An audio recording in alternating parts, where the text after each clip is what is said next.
Brethren in Christ, Laudator Jesus Christus. In secula. This is Timothy Flanders. This is the St. Joseph Dialogos with co-host Jake Fowler. Jake, how you doing, brother? Great, man. It's a fine morning here in the Midwest, as we say, here around St. Louis. I don't care what Charles Kilroy says. He's still trying to apply Missouri to become Just look it up. Midwest. But if you can't throw a stone and hit a Great Lake, you're not part of the Midwest, in my opinion. But the St. Joseph Dialogos is part of our apostolate here at Meaning of Catholic to promote true. We call it dialogos because that's the Greek term from Socrates, referring to a Socratic dialogue, and this would be what we would term true dialogue versus the false dialogue of some false ecumenism going on. True dialogos is where two parties penetrate and subordinate themselves to the truth. And they do this by this back and forth, as Socrates did. And this is one of the key themes of my book, City of God versus City of Man, the manifesto of this apostolate. And this series attempts to promote especially dialogos between the two orthodox schools of Catholic thought, namely in the Roman Rite, that is, namely the Communio school of thought and the so-called Neo-Scholastic school of thought, or the Trad school of thought. And in this episode, we're talking about a very important topic, which is clericalism. This is, let me just say, I think Pope Francis is spot on about this problem, but perhaps not understanding it exactly the way he understands it. But I've come to believe that the problem of clericalism is more or less the root cause of all of our ills in modernity, or at least one of the main roots. And this is something that I think can help with this dialogos because it goes back to problems that were happening in the 19th century. So already with Vatican I, what I'm gonna do here is I'm gonna point out extremely clericalist actions by various popes going back to Pius IX and the effects of these things in the point that I will try to make here.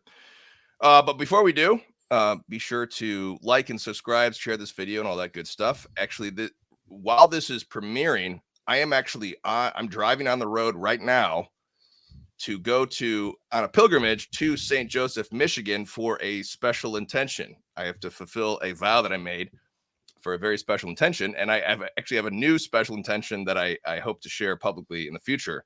Fantastic.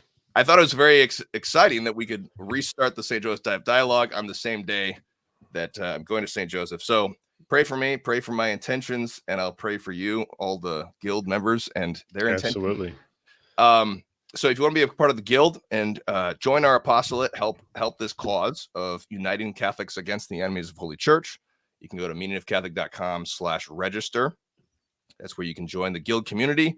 We also just started our traditional Bible in a year reading group. So we read the entire Bible through the entire year according to a traditional adaptation of the traditional office of Matins. So right now we're reading Isaiah and Wisdom for Advent and then through the Christmas season. So you can join that if you join our penance fidelity. So meaningofcatholic.com/register. So clericalism, what is it? First, I think we need to go back to the constitution of the church and how our Lord founded the church. He founded the church, as St. Paul says, on the foundation of the apostles and prophets, Jesus Christ himself being the chief cornerstone. And we see in the book of Acts that the apostles, as the first bishops, are sent out to preach the gospel. But what immediately happens is they gather in the lay people by converting households. And this is a very key point, because they convert a father of his family, and then he actually brings his entire household in. And this is the beginning of what would become the doctrine of the two swords.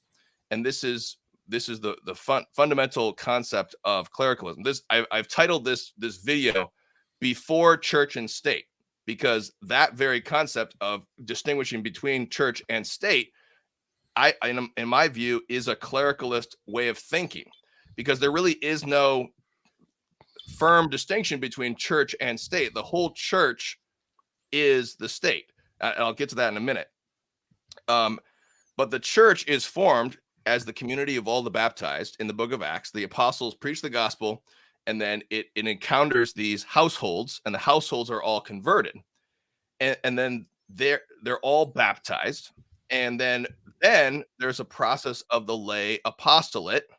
Here's where the lay people come in, because that father of that family learns the gospel from the cleric, and then he teaches the gospel to his children. And so this becomes the normal process of Christendom within a Christian sphere, distinguished from when you're going out to preach the gospel in a non-Christian sphere. But now we have created this Christendom in the book of Acts. So we have full households who become this two swords working out. So what are the two swords? The two swords are later on delineated by Pope Gelasius in the 400s during the Acacian Schism. And this is where it talks about the temporal order and the spiritual order. Now, this is where we should bring up our homework for this Dialogos. If you haven't read it, this is the article that we read for this whole conversation over the Josiah. So you can click this link below. It's by Ellen Filmister, Lay Clericalism and Clerical Laicism.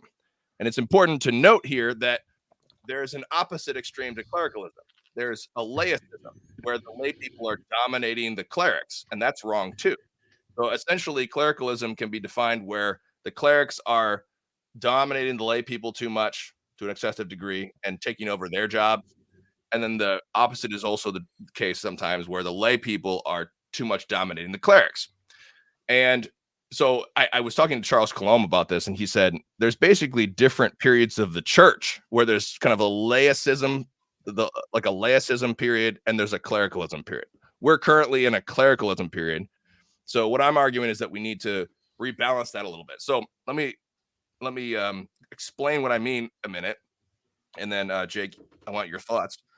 So the constitution of the church includes these two swords, where the lay people wield the temporal sword. This is mentioning this. St. Paul mentions this in Romans 12, where it says that the government, the state, wields the sword to punish the evildoer.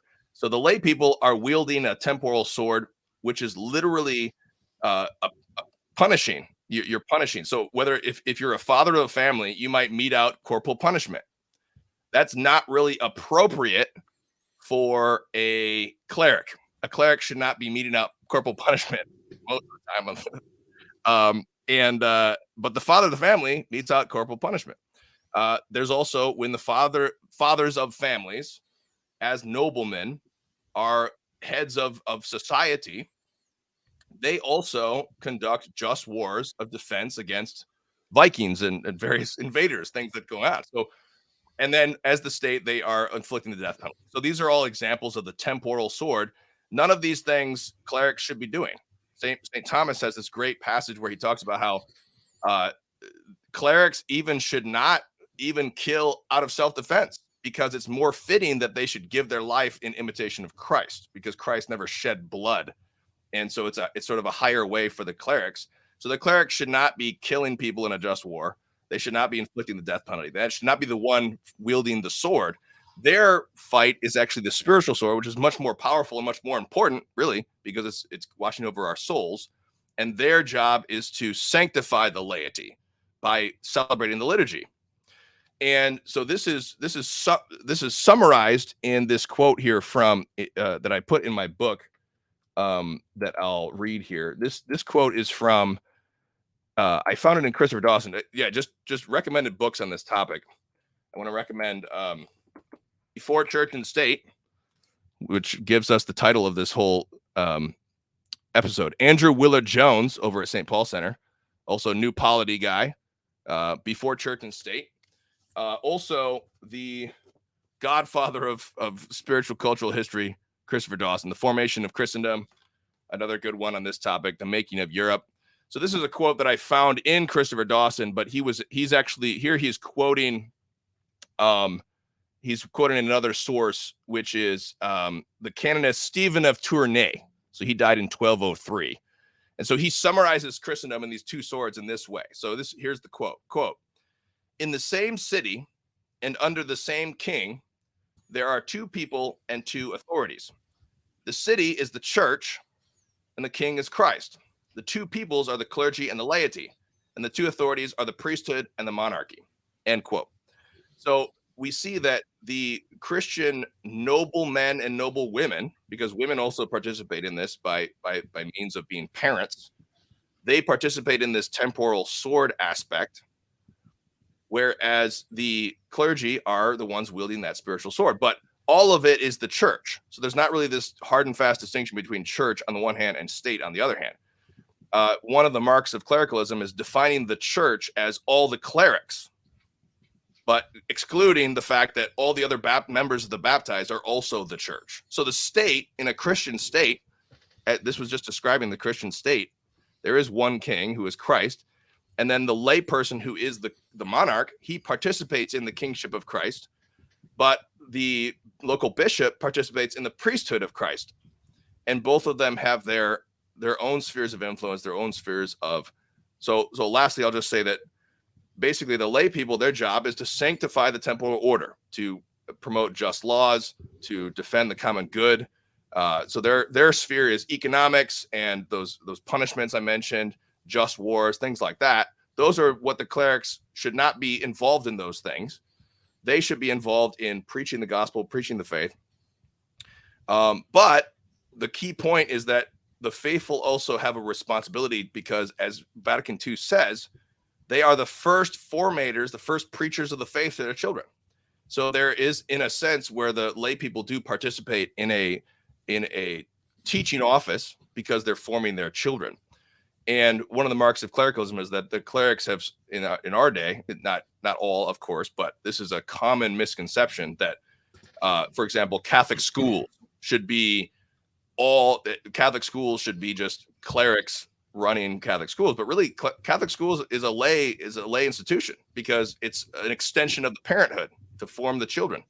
Obviously, clerics should be involved as necessary, but forming children is the responsibility of parents, of lay people. So those are my initial thoughts. Father, what do you think? Good stuff. And I don't know that there's a ton to disagree with here. I guess I want to start by asking a question, and then I'll have to turn it back over to you. You mentioned early on, excuse me, you mentioned that you thought, and Coulomb thought, that we're living in an age of clericalism now. I could see that maybe 75 years ago, but I don't know about right now. So maybe can you explain what you mean, or did you mean like 2023, or were you just saying in the general, the last few centuries, something like that? Because I see it differently. I see, the word gets thrown around a lot. And yes, we should be wary of the implications of elevating the clergy beyond their proper sphere. However, since Vatican II, there's been what seems to me a renewed emphasis on the church as the entire people of God, the body of Christ, this communion, if you will. And so I don't follow on that point. So can you explain maybe a little bit about why you think we're in a clericalist era now?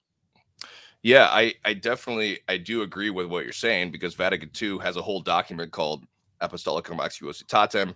It's about the lay apostolate. There's a lot of great stuff in Vatican II about restoring that lay apostolate. But the problem is that there's no restoration of lay nobility. And that's really the thing that, as I said, I quoted Vatican II, there's a great stuff about parents, which is great. But lay nobility is just an extension of parenthood. You're ruling the government because you're doing it for the sake of your children first. Sure. You want to have a common good, for a Christian common good for your children, and then for other people's children as well. So that's just Christian nobility. And so there is, let me just take this point to make a few points about clericalist actions by various popes. Excuse me. So first of all, Pius IX institutes, has Vatican I, and he refuses to invite lay people. And this was a complete innovation because, as we know from history, the Ecumenical Council as an institution was started by a layperson, Constantine. And there's always been a lay participation in the Ecumenical Council, not as teachers, but as protectors of the clerics. And they also offer certain wise counsel to the clerics in their own deliberations. And we can see this in history. You can read my book for more.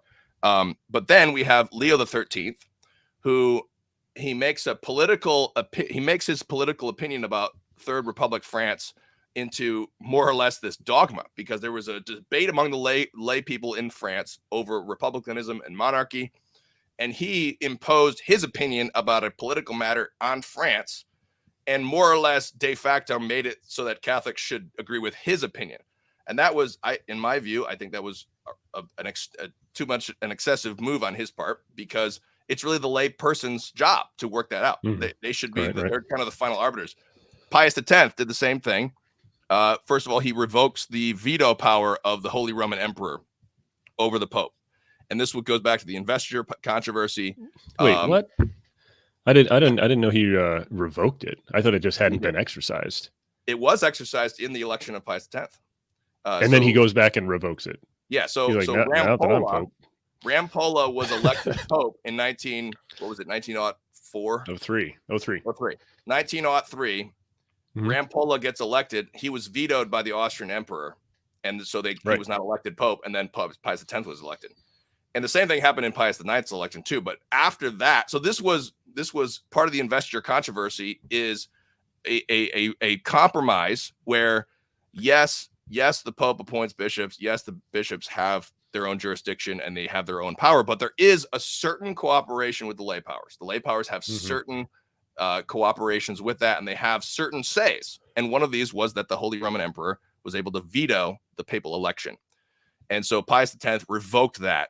So he's creating a more, just like Pius IX and Pius X is creating a more clericalist governance of the church. He's removing now, in fairness, this is all reactions to the most insane laicization of the church with the French Revolution, where we have a bunch of heretical lay people destroying the church. Okay, so there's a reason why they were reacting this way. It wasn't just because they, were drunk with power or anything like that. Certainly not. But they were revoking this because they were reacting to a excess on the lay side. So we need to be fair here. I'm not trying to blame everything on the clerics. The lay people have their own blame. Yeah, no, they've got their reasons, and I think that they're within their context. I think they're justifiable. But I don't. Well, sorry, go ahead. Let me get to the modern period. I just want to. So I'll fast forward to Pius XII and Paul VI, because this is where the liturgical reform, I think, is under Pius XII and Paul VI, both, I think is a huge excess, because the parish church is the monument of the two swords.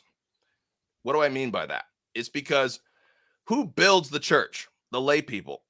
The lay people finance the church. The lay people do a ton of stuff to make that church the church. They build it, they protect it.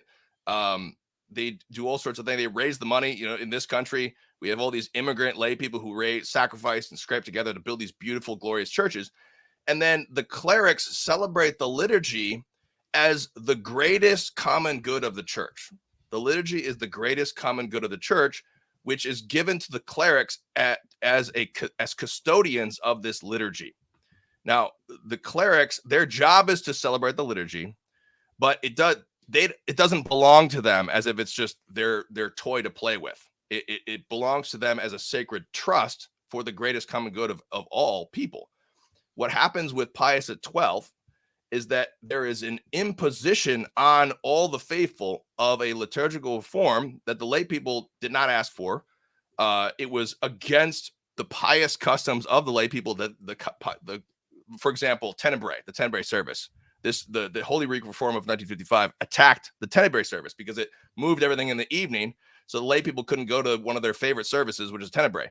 Now, it's different if Pius XII would have said, okay, we're going to designate the cathedral church, and we're going to start a new rite as an option. If you want to go, great, here it is. Here's an option. That's fine. There's no real problem in my mind introducing new rites in the church. The clerics have the authority to introduce new rites. In my view, what they don't have the authority to do is to create this liturgical rupture, as Ratzinger says, where you abolish what came before. There is already this, there's the lay faithful are already celebrating. They're very attached to these particular rites and these particular devotions. Why are you attacking those? Now, obviously the Paul VI rite was even more so the same thing, because it was imposing on the faithful all of these things that they didn't ask for. And the lay people since that time, various lay organizations. Now, I'm going to set aside the SSPX here because we're trying to talk about the laity here, because obviously the SSPX are clerics and they're resisting this whole move. But there's a ton of lay resistance from lay people, especially lay people who are, there's lay people who are totally uneducated, who have great resistance to it. They don't know any Latin, right, but they love the Latin Mass. And not only that, but we have clerics who are not only doing that, but they're destroying the churches that these lay people sacrificed to build. They're taking literal hammers to statues and destroying them. They're destroying altars. They're destroying all these things. And it's an iconoclasm. So this is done by clerics because of this clericalist mindset that we kind of own the liturgy, and the lay people. And then there's the lay participation in the liturgy. That's another clericalist thing. Like the lay people. I'm a lay person. I just want to go to the liturgy and pray. I don't want to be involved with stuff at the altar. That would be for clerical, if it's, clericalized lay people like altar boys. That's an example of that. But there's this idea that the lay people have to participate in things that are at the altar in lay clothes. Right. And that's a good point. Yeah. Well, aside from the lay clothes thing, my two oldest sons serve at Mass, along with like 95 other altar boys up there. It's insane. And they often ask me, like, Dad, why don't you serve too? There are other adults who do. There's like a cadre of guys who sing in a Schola Cantorum, and then there's we have I'm not going to say the gentleman's name, but he was one of the last to receive minor orders before they were suppressed, and so he's technically in a clerical state, but he's not ordained as a subdeacon or anything like that. Anyway, so my sons ask me, well, how come you don't, grab a cassock and surplice and let's do this? It's like, that's not my spot, man. I'm over here in the pew with your mother and the little ones. And even when the little ones are bigger and they don't need my attention all the time, no, nothing against it, right? I think serving at Mass is a beautiful thing, but I want them to see the distinction. Like, if I were a single man with no children, maybe, but I've chosen my path, right? Or rather, it's been chosen for me and I cooperated with that. And so I agree with what you're saying about the liturgical matters. Like, there are degrees of participation and cooperation that have to be acknowledged and respected. And just the same way, we shouldn't be willy-nilly making changes to a venerable liturgy. We also shouldn't be willy-nilly entering in upon the sanctuary, trying to do too much, for lack of a better term. So yeah, I think we can agree on that point at least.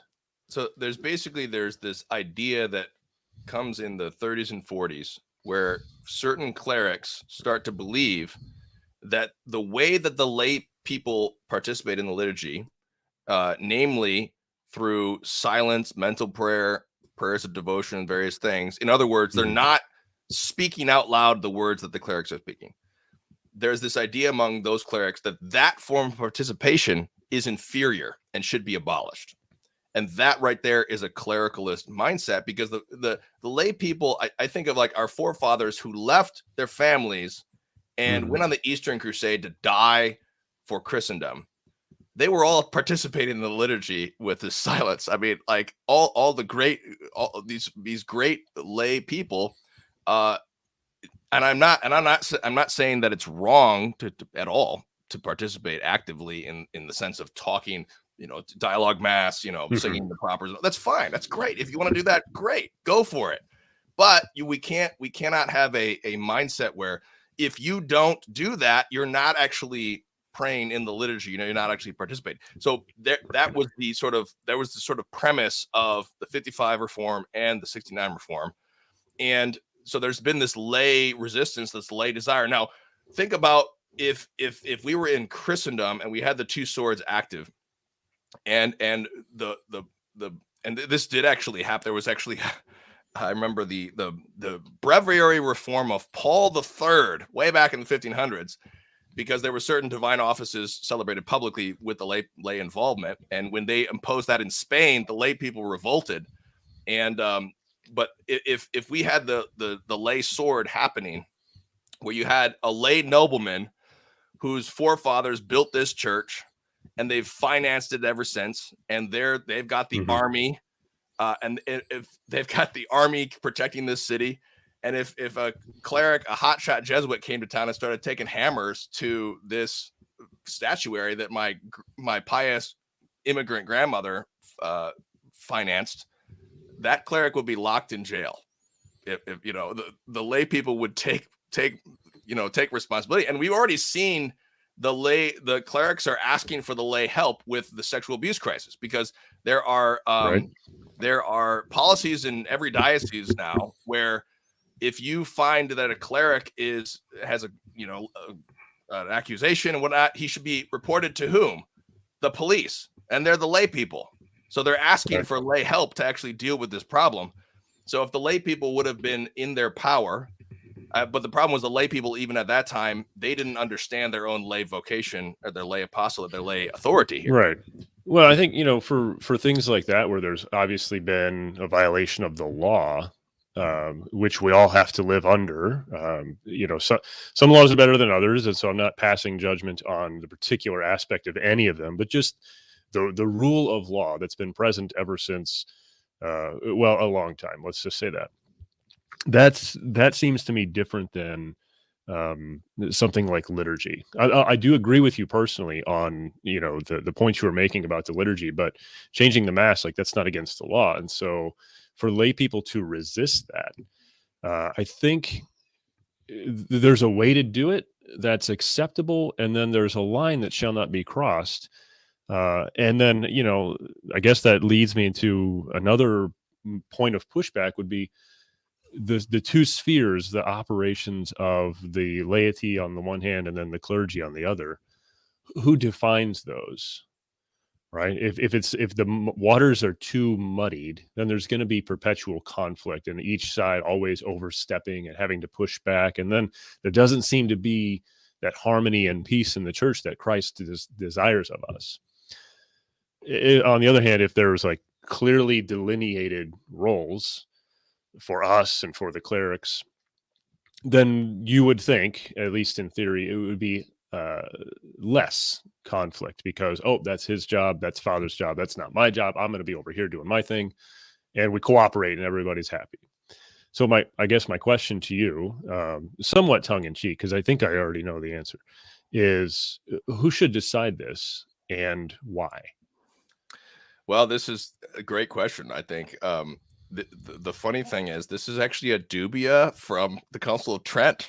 They were actually going to define, this was on the schedule to define the two swords. Yeah. But they didn't get around to it. And it's really kind of funny in God's providence, because right after that, we have a very serious lay problem called absolutism, absolute monarchs who are totally dominating the clerics. They're just ordering around the bishops like their own bureaucracy. And then we have a reaction. So that we have Trent, we have sort of this period of laicism for a while until the French Revolution, and then we have a period of clericalism after that. So we have I think the Tridentine period is this. We should define this. Well, who defines it? It is a doctrine of the faith, and so I think it ultimately resides with the clergy to define that.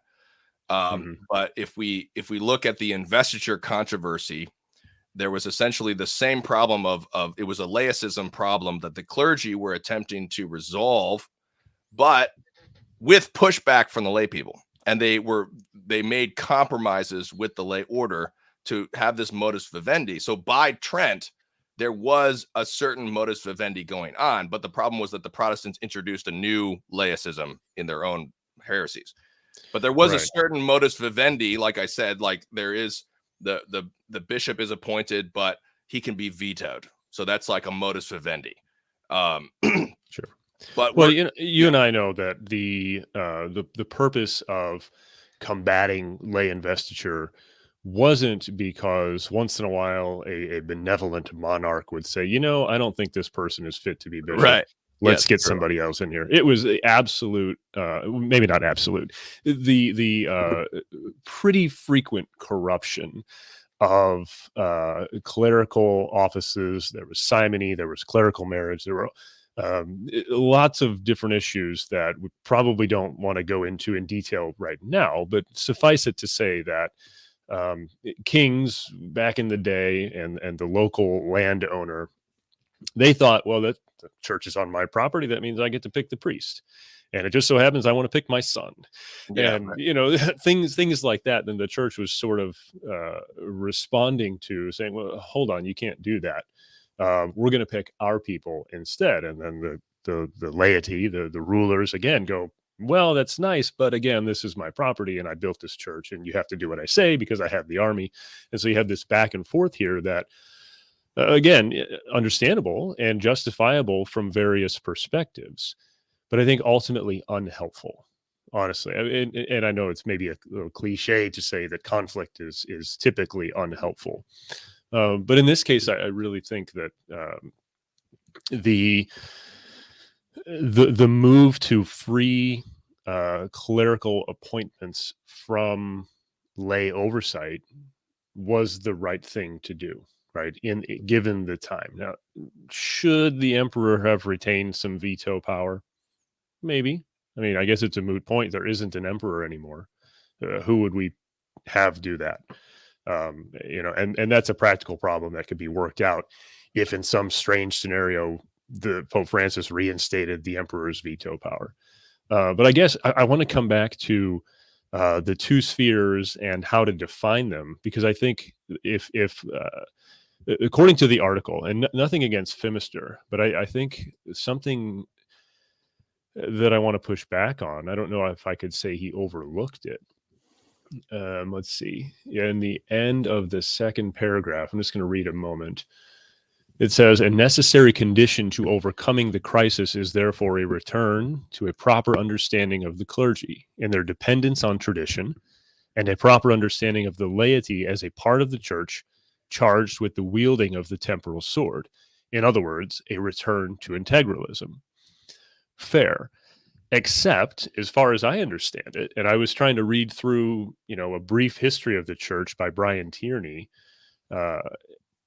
the spiritual is always seen as superior to the temporal, according to not only the church herself, but pious laymen. And various reasons are given for this, various arguments presented.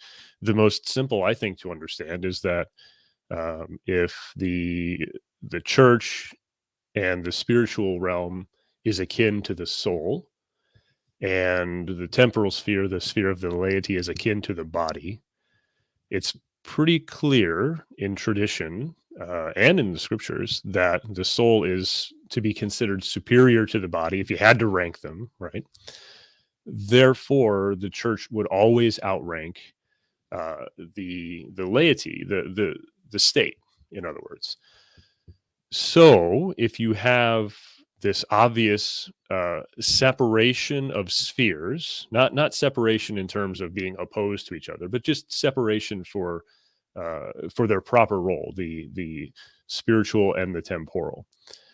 And it's the spiritual that gets to decide what is the extent of my sphere and what is the extent of your sphere. Then I would actually say this is not integralism, but that is precisely clericalism. We're giving. It seems like the clergy have been given this power by Christ if we are to understand that the spiritual is superior to the temporal.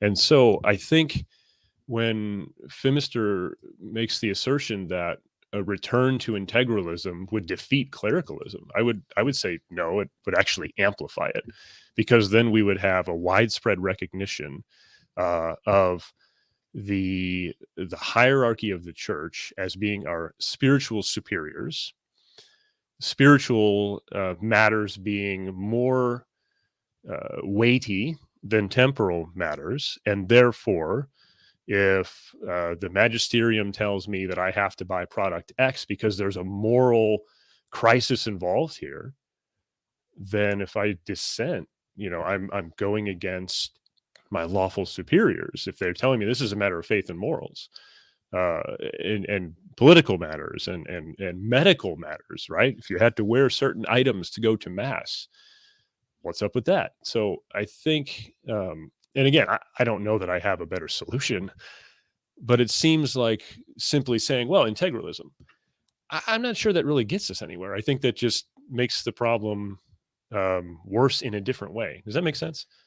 Yeah, I'll just make one final point. We can wrap up, and that is the in Before Church and State, Andrew Willard Jones talks about the Pope and the Pope talking to King Louis the Ninth, King St. Louis, named after your city is named after St. Louis. Fine Midwestern city. Yes. And he talks about the fact that these two swords need to have mutual help of one another. Mm-hmm. The key point is that we need to keep charity and union between these two spheres so that they can mutually help and mutually enrich each other in their own spheres. That's the main thing that should, because the Marxists always are trying to divide everything between us and them. And so that's the main sort of spiritual truth that needs to sort of answer your main question, because this is not defined. It is not totally defined. So this doctrine is not specifically defined, as we said. And so there does need to be some sort of back and forth or mutual help or some sort of hammering out of this situation between the lay people and the clerics, even though the clerics have the final say in terms of the doctrine. But there's also aspects of doctrine that the lay people have sort of a purview over, which is all of the things that are the common good and common inheritance of the church. So the definitive doctrines, the definitive public dogmas of the church that have been defined already before I was born and before any cleric was born today, are the common good of the church. And so the lay people can say to a cleric, if a cleric says, I don't believe in the real presence, we can disobey that because we already have this inheritance. We're not relying on private judgment. We're relying on the public judgment that came before us. Mm-hmm. And the other thing I think is the liturgy. And I agree with you that it is the clerics. The clerics do have the final say, and they're governing the liturgy. And it's not the same as these public laws. True. But there is a sense in which it is a common good and common inheritance of everyone. And so the cleric should not treat it as if it's just their own possession to do with it as they please. Right. But those are my main points. What are your final thoughts, Fowler? No, I think on those points we agree. I guess I just still I'm stuck with, I don't think integralism is the solution. And again, I don't know that I have a solution. I haven't thought as long and hard as perhaps I should have. However, I think it's in conversation with a good friend of mine on the phone the other day, I asked him, like, okay, if somebody asked you what's clericalism, what would you say? And he said, well, it's sort of like the word racism. Like, it means a lot of different things to a lot of different people. And depending on the context, it could be used to describe a particular instance that somebody thinks they were wronged, or it could be used to describe like a general attitude. It's just so nebulous that it almost lacks content. Like, what you can point to individual instances the way you have and say, this seems to me to be a clericalist thing. Well, somebody on the other side, somebody who maybe disagrees with us about liturgy, could say, well, but these were justified for these really good reasons. 1, 2, 3, 4, 5, right? That's not clericalism then. Therefore, they might say. Mm-hmm. So the term itself is sort of elusive, right? The phenomenon, what we've been describing is this. The other person I asked for their opinion was Father John Brown, right? One of our favorite Jesuits. And let me just read his response. It was a quick message. Let's see, where did I put it? Right here. Father, what would you say if somebody asked you to define or describe clericalism? Assigning an authority or inerrancy not justly due to priests and religious. Wow. Pretty good. That was pretty Jesuitical definition. That's great. Right. So not justly due. So there is an element of authority and propriety that is justly due to our clerical superiors. And then there isn't. There's things that they don't rightfully claim to. But again, who decides? If it's the lay people, then it would seem that lay investiture should be brought back in full force, and we should have the U.S. Senate and the European Parliament for the EU choosing bishops and appointing priests, and which churches to promote and which churches to close down and all that. I don't think that's the way to go. And on the other hand, if it's the spiritual arm of the church, if you will, that gets to decide, then again, it seems like we're just stuck in this mode of clericalism, even if for the time being they're benevolent. If they have that ability to make the final say, then it seems like we aren't really escaping it. And so by way of closing, I'll say this. Maybe what we shouldn't be rejecting is that paradigm. Maybe we shouldn't look at that and say, oh, that's clericalism. Maybe instead of thinking of two spheres, perhaps we ought to think more in terms of one sphere with two aspects. And sometimes the lay people have to pick up the slack on the one end, and sometimes the clergy on the other. And in an ideal world, we'd all cooperate and everybody get along, and nobody oversteps their own proper role without having to define it. Because again, if we get back to the matter of, well, who's to say, then we have to make a choice. Do we think the clerics are superior or the lay rulers, right? And either one comes with their boogeymen. So, I hope that my comments have done nothing but confuse everyone, because I think this is a highly confusing issue. I'm kidding, but seriously, it's Tim read a bunch of stuff and I read a bunch of different stuff, and we're coming together and we got some agreement and some disagreement. And I think that's just a testament to the complexity of the issue. And it would be almost too good for me to say, I wish the church would simply define it. Mm-hmm. But that would be to admit that they have the final say in all things. Anyways, that's that. Those are my thoughts. Yes, I love what you said about just one sphere with two aspects, and each sphere kind of picks up the slack of the other when. And I think this is kind of like lay people prosecuting a cleric who's a sexual abuser. It would be example of, because in a perfect world, the clerics themselves should be punishing this bad guy, but we have to pick up the slack. Or heretical clergy. Now the lay people have to shoulder the burden of fighting heresy. It shouldn't be our burden. We shouldn't have to deal with that. It should be the clerics dealing with. But that's good. I like that. I mean, the foundation of charity between these two spheres is critical. So with that, let's offer everything to St. Joseph. Remember to share this video, join our guild community, communityofcatholic.com/register. But let's offer all of these thoughts to St. Joseph, patron of the Universal Church. In nomine Patris et Filii Spiritus Sancti. Amen. O most powerful patriarch St. Joseph, patron of that universal church, which has always invoked thee in anxieties and tribulations, from the lofty seat of thy glory, lovingly regard the Catholic world. Let it move thy paternal heart to see the mystical spouse of Christ and his vicar weakened by sorrow and persecuted by powerful enemies. We beseech thee, by the most bitter sufferings thou didst experience on earth, to wipe away in mercy the tears of the revered pontiff, to defend and liberate him, and to intercede with the giver of peace and charity, that every hostile power being overcome and every error being destroyed, the whole church may serve the God of all blessings in perfect liberty. Amen.